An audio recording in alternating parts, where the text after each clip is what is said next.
Now, the New Testament is even more wild. When it comes to ancient books, the New Testament is not just second to none.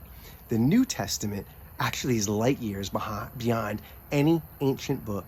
If you're going to look at Socrates or the writings of Caesar, any of the old philosophers, any of the ancient books, the New Testament, far and away better.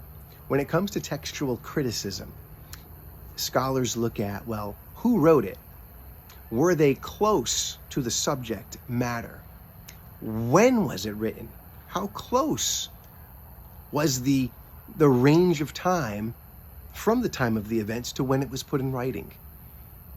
They look at the style of what was written, and then they look at how many copies were there.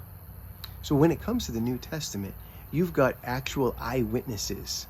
Or when Luke opens his gospel, he's telling some dignitary by the name of Theophilus, I've looked into these details, and Luke is actually the most detailed writer. So you have a very detailed book throughout, but especially in the Gospel of Luke. But as we go into the letters of Paul and Peter, so on and so forth, here's the deal, and I'll cut to the chase here. I told you I'd give you a high level. If the other ancient documents had like 10, 20, 50 copies, that was astoundingly good. Well, the New Testament, 24, not 2,400, 24,000 plus copies.